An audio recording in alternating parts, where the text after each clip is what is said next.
to the first episode of 2019. I can't quite believe we are at 2019, but here we are. On this episode, I am chatting to Jeff Martin. Jeff is a motivational speaker, a podcaster, and father. He's also a police officer and an author. His first children's book is called Brothers from the Six, Sisters from the Six, Role Models in My Community. If you're a Drake fan, you'll know that the six is the cool way of saying Toronto, the T-dot. Jeff's book profiles Black professionals who have grown up in Toronto and have gone on to do great things with their lives. It's inspirational and accessible, and we chat about what it's like growing up in a priority neighborhood, I'm using air quotes, which both of us did, why he wrote the book, why he became a police officer. One of the interesting things Jeff said to me that isn't in the podcast is that proportionally, it's the education system, not policing, that will have the greatest detrimental impact on a Black child's life. There's a lot to unpack in that statement. We know about the school to prison pipeline. I think that's a whole other podcast. There's truth in that statement. And that's why I have so much anxiety anyway around the education system. But it was a really interesting statement and a different way of looking at how Black lives intersect with powerful systems. So I wanted to share that with everyone. I also wanted to say that Jeff is just the second man that I have had on the Woke Mommy Chatter podcast. So I'm trying to rectify that. But I've provided links in the show notes on how to find Jeff Martin. You can visit his website at jeffadmartin.com, or you can follow him on the social channels, Instagram, Facebook, and Twitter at jeffadmartin, JEFFAD Martin. Here's our conversation. Can you talk about the six? So we're talking about Toronto, but the six is, I think that's a Drake thing, right? Well, Drake has definitely made it popular. However, if you go back to a little bit of history with Toronto, Toronto used to be a smaller city. And Toronto eventually made itself a mega city. So it combined the neighborhoods of Etobicoke, North York, Scarborough, York, East York, and Old Toronto. They all came together. So 6 municipalities came together to make Toronto as we know it today. So the whole term, the six, kind of stems from there. But of course, my man Jersey made it cool and he made it world known. And that's why it's blown up to where it has today. And, as you know, growing up in Toronto, Toronto can be an amazing city. It's such a multicultural type city. You can be in one hub. You can be at an intersection and you can get Jamaican food, Ethiopian food, Italian food, Greek food, all within a block. Yeah. And it just makes it such an amazing city, the way we can come together in that aspect.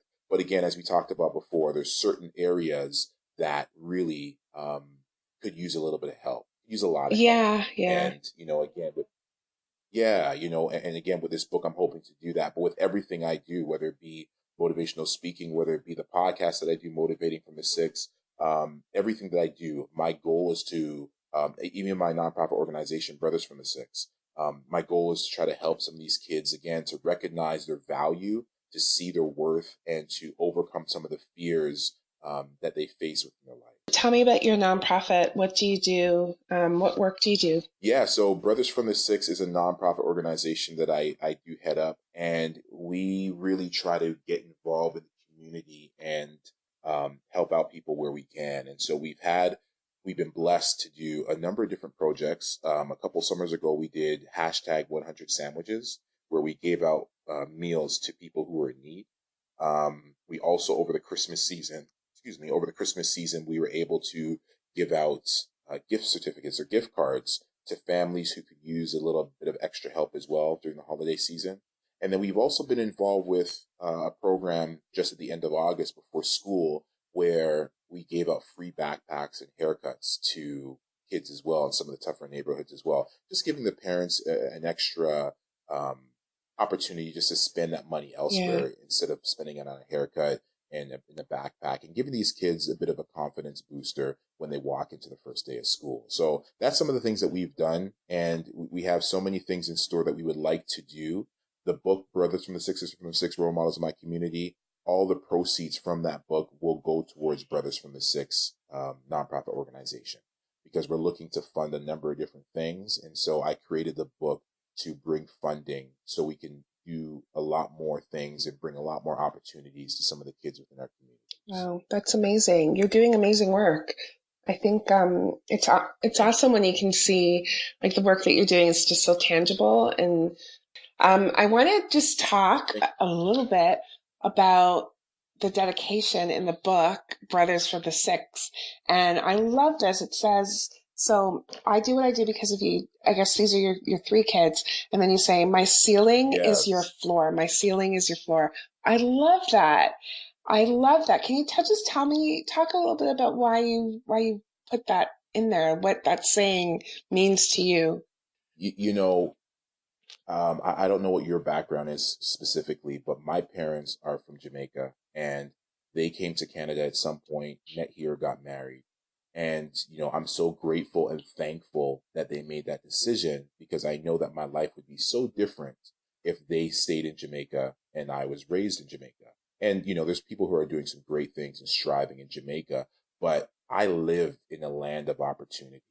In Canada, in the US, any first world country, you live in a land of opportunity. We are in a place and time now where you can sit at home and make money.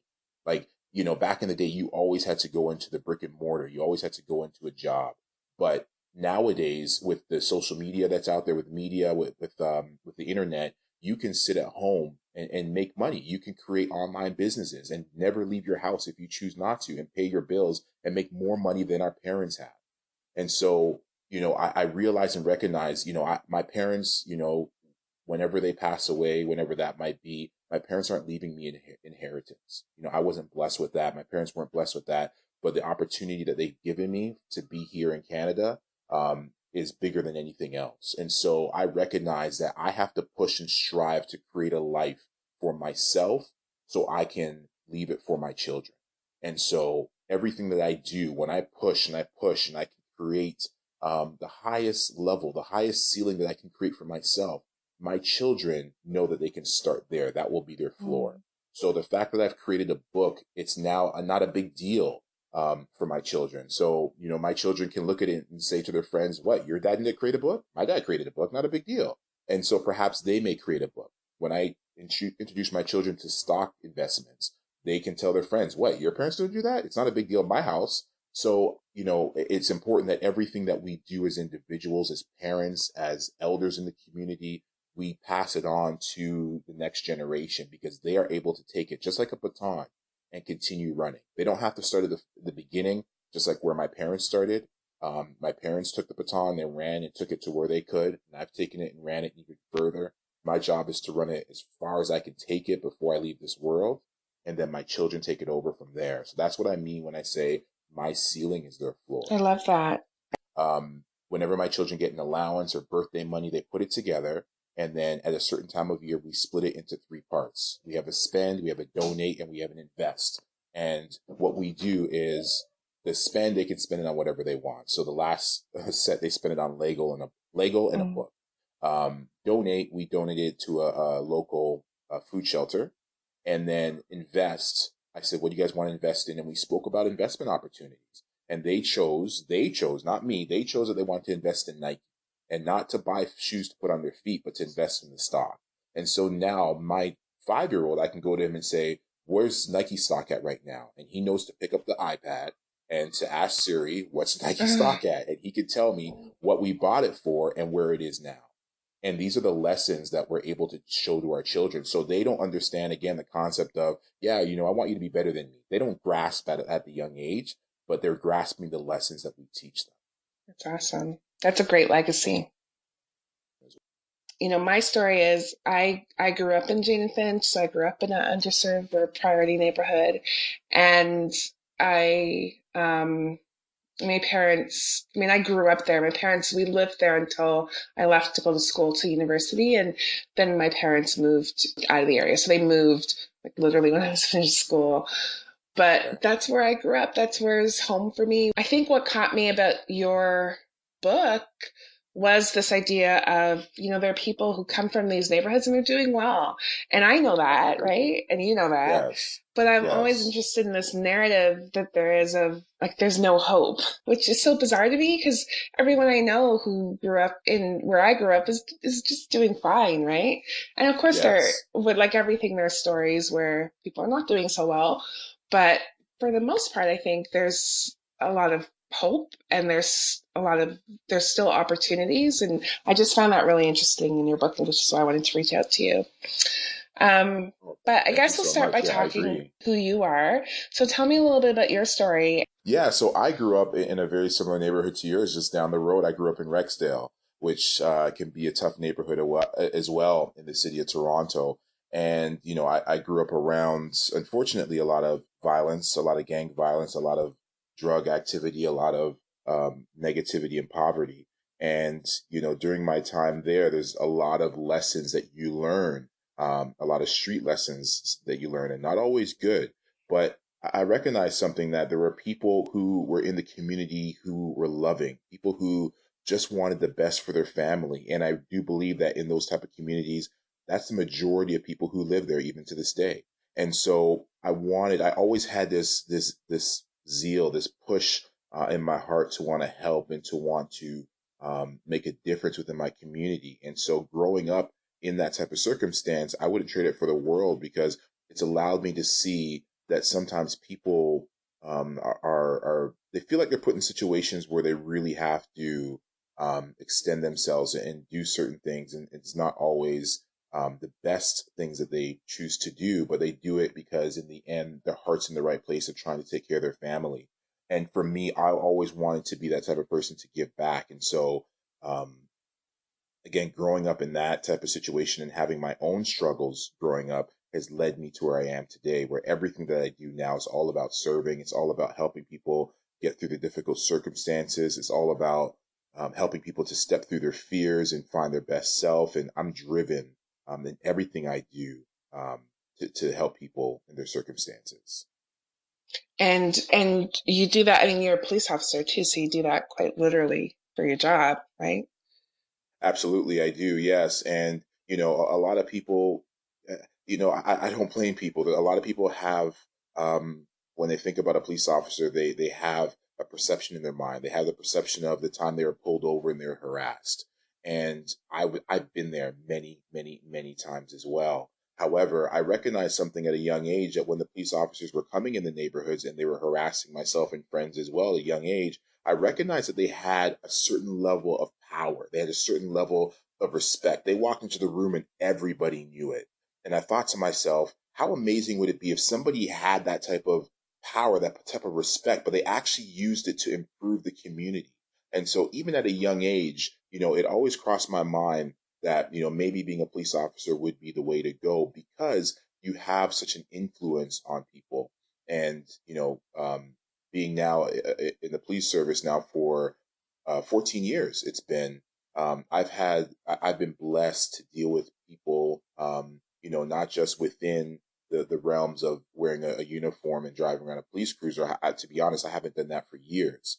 I work in the offices now, dealing with victims of crime, of sexual assault, of children who've been abused is what I've been doing over the last number of years. And I've really had the opportunity to speak to people and to actually walk in the path that I believe I was designed to walk in to help people in their circumstances. So we're going to get to the book in a minute, but I have two questions. So the first is, so we grew up in similar neighborhoods, but it's interesting to hear you describe your neighborhood because I never described Jane Finch like that, right? As violence prone, right? Because I didn't see that growing up, and I think I guess credit is due to my parents because we were very sheltered, and it was two girls, just me and my sister. Do you think that it's different for boys growing up in difficult communities? Um, I remember being in high school arguing with the teacher who was questioning me about like where we lived.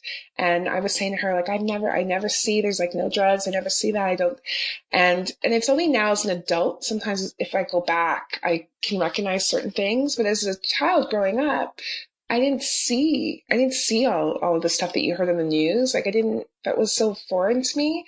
It didn't Right. equal where I lived. So I just wonder if part of that was being well, yes, being so sheltered, but being a girl. And do you think that had I been a boy growing up in an environment like that, it would have been different? That's hard to say because now that I get an opportunity to really go out, so one of the things I do now, I am a empowerment speaker, and I'm blessed with the opportunity to go out and to speak to kids in schools and high schools and colleges, elementary schools, and I find that kids are dealing with a lot, and I'm not sure in terms of with you and how you were able to get through life not really dealing with that stuff, which is absolutely fabulous. I think it's a credit to your parents and what they've done for you guys. Um, but I find that whether it be boy or girl, there's a lot of kids in these neighborhoods who are struggling and they're trying to find their identity. And oftentimes when they're looking for identity and they're not finding it in the right places, they look for it in the wrong places. And so Mm, now they're seeing the people around them, whether it be the drug dealers, whether it be the pimps, or what they see within the music videos, and some of the influencers. That's what many of them replicate, whether it is a boy or a girl. And I've met many young men and young women who found themselves lost based on following the wrong crowd and the wrong influencers. yeah. So when you were growing up and looking for role models, why was policing it why did you gravitate towards that police? You talked about the respect that you saw like police officers get in the community. Was that the main reason, or like what really kind of pulled you towards that? Because it just for me, I think I don't know, thinking about policing and then growing up in communities like Malvern or Jane and Finch or it doesn't they don't go together. Right. And I think there's there's like a even for me as a person who I live, way up north, but even that relationship, when you see a police officer or someone, it's just it's tense. So Yes. why did you gravitate towards that? Being a young black man from the six, from why did you gravitate towards policing? Well, I think it's important that we look at we recognize that we are often influenced by the people around us. And so one of the things I did with this book, and we can get into a sec we can get in it in a second, but one of the things I did with this book, I wanted to show young kids that there are black doctors and lawyers and entrepreneurs and judges. When I was growing up, I was not surrounded by judges and doctors who look like me. And Hmm. I was surrounded by real hardworking people, including my parents, and unfortunately, we were surrounded by police. And, I would often see the police. Again, as a young man, I didn't get into much trouble, but I had my share of harassment as well. And friends harassed and such. And so we often saw police. And even though it was a negative um, interaction that I would often have, there was still an influence that I had picked up at that age. And again, for me to look at it even at that young age and say to myself, you know, the influence that they have, the power that they possess, if someone was able to take that and to use it for good, how different would the relationships be in the community? How much can somebody strive based on them using the same type of power for good? And so for me, again, it really came down to influence. And so if I was surrounded by a number of black doctors, then perhaps I'd be a doctor. And I even say that to this day. If you're looking to be a millionaire, then surround yourself with millionaires because that's what's going to influence you the most. And Hmm. so, for me, again, I think that's one of the things, the key elements that kind of led me down that path, because I just often saw them. But I was intelligent even at that young age enough to know that using that type of ability to make a change in the community can go so much further than just the typical harassment that many young men and women face with police. So tell me about the book. How did you go about, I guess, selecting the people in the book? And then can you talk a little bit about some of the people that are profiled in the book? Yeah, absolutely. So I am so proud of this project. This came out in October of 2018. It's something I've been working on for almost 2.5 years. And again, the whole idea of this book is it started from, again, me going out and being an empowerment and motivational speaker and having the opportunity to go into a lot of different schools and speak to the youth, whether it be in big groups or small groups, one-on-one mentoring. And one of the problems that I found was that many of our youth were not seeing positive role models, both females and males, not seeing positive role models. And it was important for me to show them that there are people from their community who are doing some fabulous, some amazing, like world changing things. And so I Mhm. wanted to bring that to them. One of the programs that I run at a high school, even to this day, I've been doing it for 4 years now. I bring professionals, Black professionals, to these students to show them what a doctor looks like, what an entrepreneur looks like. And I would love to go into every single school within the greater Toronto area, and even in Canada. But obviously that's not feasible. That's not something I'm able to do physically. So I thought, how about I widen it in another direction, in another way? And that's how the book came to be. And so within the book, as I mentioned, there are real life people who are doing some really great work within the city. And so, for example, I have a real life police officer, Keith Merritt. I have a real life firefighter, which, if you look at the Toronto firefighting service, there's not a lot of Black people working in that field. But a friend of mine, Al DeSant, I was able to illustrate him and show him in the book. We have a Black judge in this book as well, Donald McLeod, Mhm. and the list goes on and on. And we have both females and males giving these kids an opportunity to see that there's people who grew up in very similar neighborhoods to them and are striving, are doing great things, are changing the community, changing the world. And I wanted them to have the opportunity to see that these people exist. Yeah, I think it's that, you have to see it to be it. And I think people who don't grow up in situations like that, or if you're not part of like an equity seeking group, you don't understand what it is not to see yourself, and how impactful it is to be invisible, like not to see yourself anywhere. And so I love that. Like I read the book to my kids, and I love that they are able to see these people who are attainable, and that they're people who are like they're present, right? Like it's not about history, or they're here, they're doing this work, and they're doing it now. It's not being surrounded by, or not seeing the people who are doing amazing things in your community, and then not knowing how to get there. It feels sometimes like it's so distant and so far. Absolutely, Carrie. And it really comes down to us having an exposure to something that we weren't exposed to before. I often say that I have 3 sons, and my sons may never know that they have the ability of becoming a doctor until I expose them to it. Hmm. And when you expose them to something or someone who has a resemblance to them. So to be honest with you, it doesn't even have to be just about your skin color. If you can see yourself in somebody, whether it be their mannerisms, whether it be where they're from, whether it be the way they speak, whatever it is, if you can see yourself in someone, that's going to give you an opportunity now to say, well, maybe I can do what they're doing.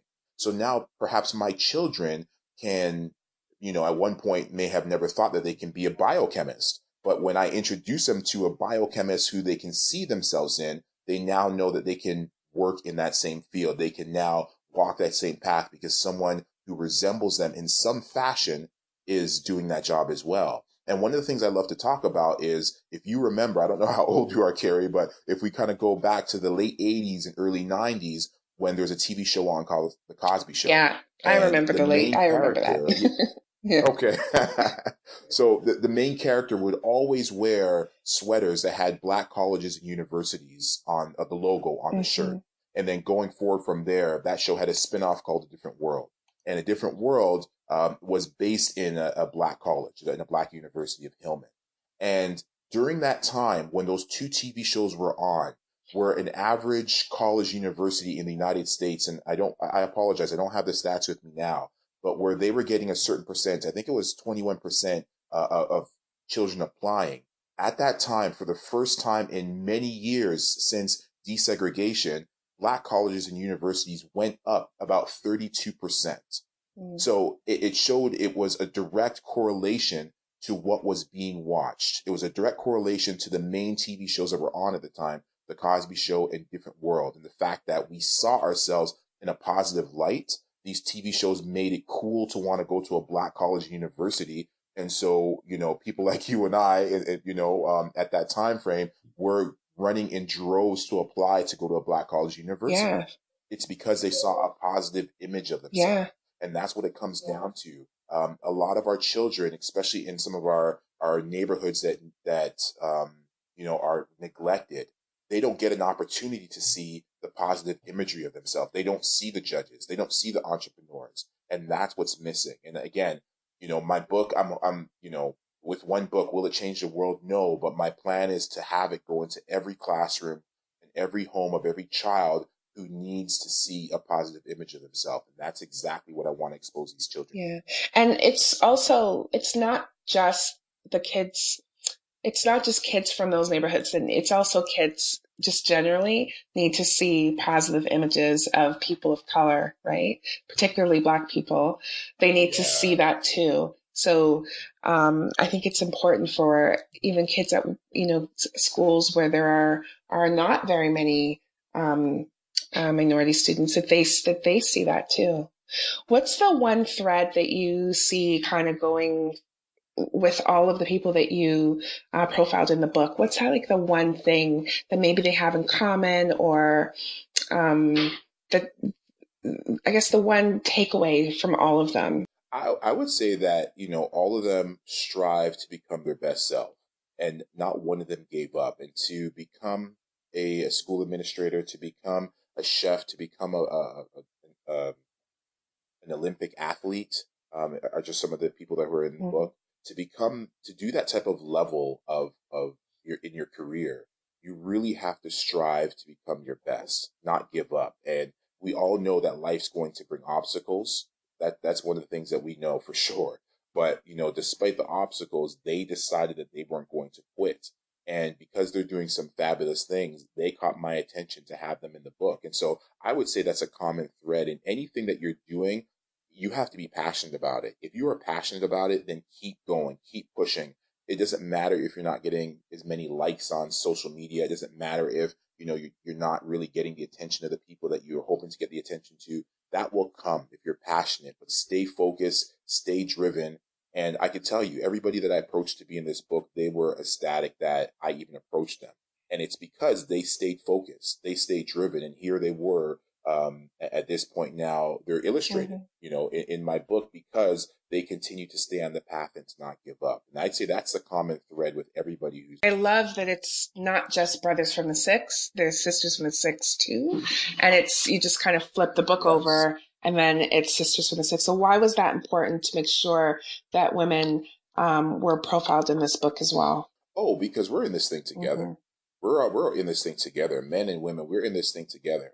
And I wanted to make sure I combined the two books. So as you talked about, it is a 2-in-1 book. One side's Brothers from the Six, but there is no back cover of the book when you flip it over. That's Sisters from the Six. And I did some research when I was creating this book. And they say, for example, young boys will watch Superman, for example, but they won't watch Supergirl. Where young girls will watch Supergirl or Superwoman, but they'll also watch Superman. So I wanted to make sure that the boys had the exposure of the girls as well. That's why I combined the book, so that our young boys can't run away from it.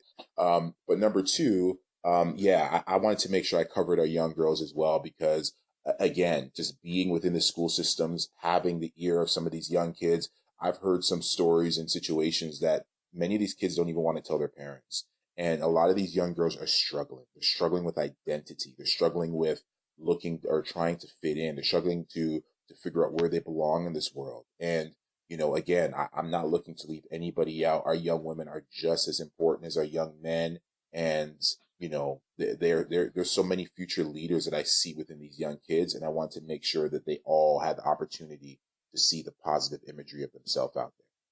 With girls, the game is so different, because with guys, we kind of get up and we do our thing. With women, women are forced to look at the imagery that is shown on TV, such as the makeup commercials, the beauty commercials, the magazines. And oftentimes our young Black girls are not shown in those type of circumstances. So here they are battling with, am I pretty? Do I look like what everybody else looks like? Do I have the same shapes and figures and hips as some of the celebrities do? And so, I know our young girls are struggling with that piece of it as well. And again, I just wanted to make sure that everybody was included and just to give them an opportunity to see some positive imagery of themselves right within their city of Toronto.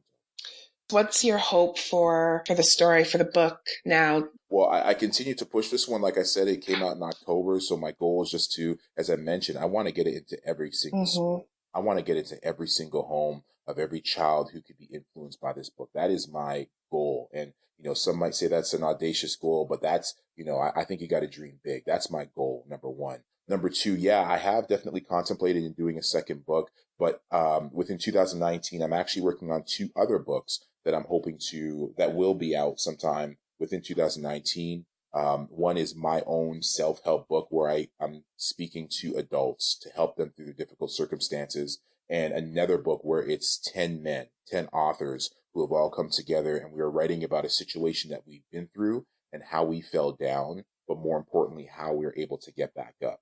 And that's what's on the plate. That's what's in the pipeline for 2019. But the children's book, yeah, I'm definitely contemplating how to sculpt the next part or the next version of Brothers from the Six, Sisters from the Six, Role Models of My Community children's book. It's awesome. I just want to let the people know, the listeners know, that whatever it is that you're doing, just continue to go and keep going. And, sometimes we go through some real difficulties in life. Life can be real difficult, as I said before, but we got to keep going. And, oftentimes we can use the difficult times that we have that we're going through as fuel. We can use that to really push us forward. And, if we have a minute here, I'd like to talk about real quick, 2005 for me. 2005 was, I like to say, the best year of my life, and it was also the worst year of my life. In 2005, I was hired as a police officer. And like I talked about, the influence that I had, the negative influence of policing around me as a kid, but I recognized that there was opportunity there to help the community. And so I worked at it really hard and became a police officer in 2005. And I was excited. I was elated because of this goal that I was able to achieve.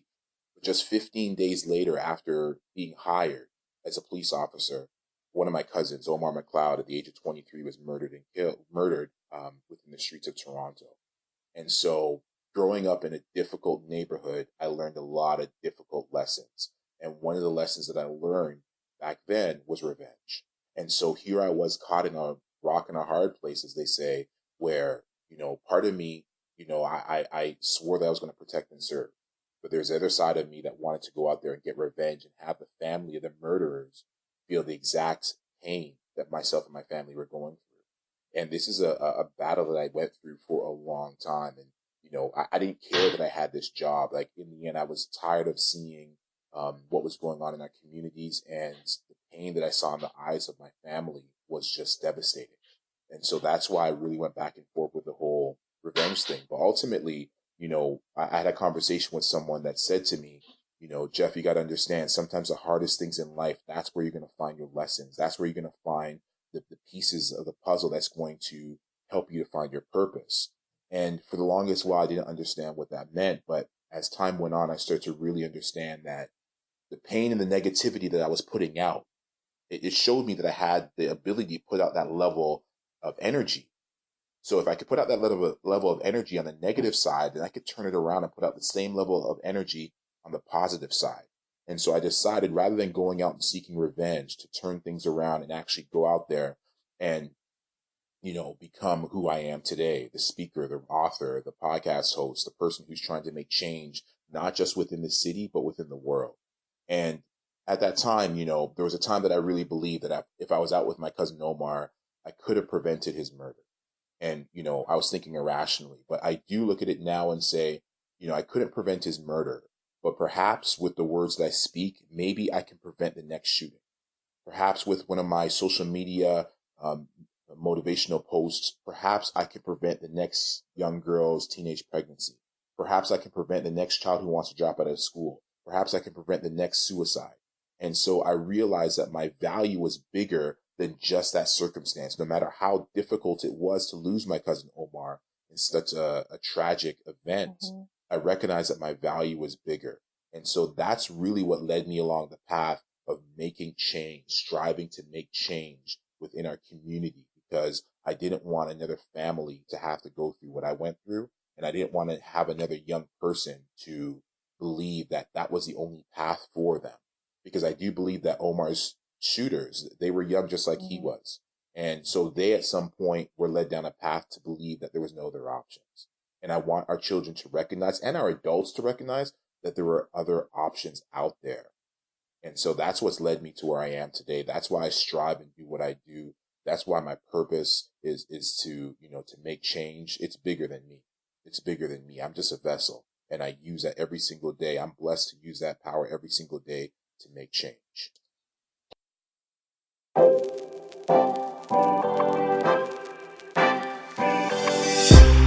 If you enjoy listening to the show, be sure to subscribe to this podcast so you get automatic updates of new episodes every Tuesday. Also, leave a review and let other people know what you think of the show. Don't forget to follow Woke Mommy Chatter at Woke Mommy on Twitter, on Instagram, and follow along on Facebook at Woke Mommy Chatter. Be sure to visit the Woke Mommy Chatter website at www.wokemommychatter.com to help support the production of the podcast. Thanks for listening to Woke Mommy Chatter.